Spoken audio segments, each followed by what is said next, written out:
في واحد الخط الزمني الموازي قبل انطلاق كأس العالم 2026 بشهور، تقارير الطقس في المكسيك ولات بحال فيلم خيال علمي. إعصار داخل الملعب من الجهة اليمنى وبرق كيطلب بطاقة VIP.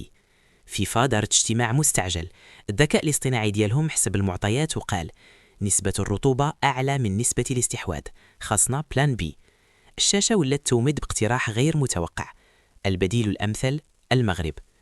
في الرباط الخبر وصل قبل ما يتعلن رسميا، حيت شي دري هاكر في الحومة شد بث الأقمار الصناعية غير باش يشوف واش النهائي غادي يكون فيه فار ولا لا.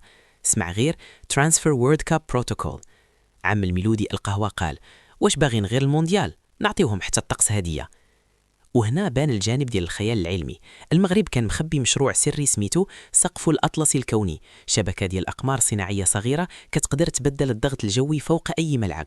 إلا جاء إعصار يتفرق بحال الجمهور خرج قبل نهاية الماتش، إلا جاء الحر بزاف كتدوز سحابة اصطناعية تقول سمح لينا. في مكسيكو سيتي الشاشة كتبات Tournament relocated, weather override active in North Africa. وفي الدار البيضاء الدراري بداو كيسولوا واش غادي نلعبوا النهائي في ملعب عادي ولا في واحد كيبدل العشب حسب المنتخب. الافتتاح كان أسطوري، الملعب كيتحول لواحة رقمية والجماهير داخلة بتذاكر هولوغرام، والدرونات كيوزعوا أتاي بدل الفشار، حتى الفار ولا كيتوقع الاحتجاج قبل ما يوقع. في الفينال ملي تسجل الهدف السقف نفتح وطلع ضوء بحال شهب صناعية. مراسل أجنبي قال هادشي خارج قوانين الفيزياء.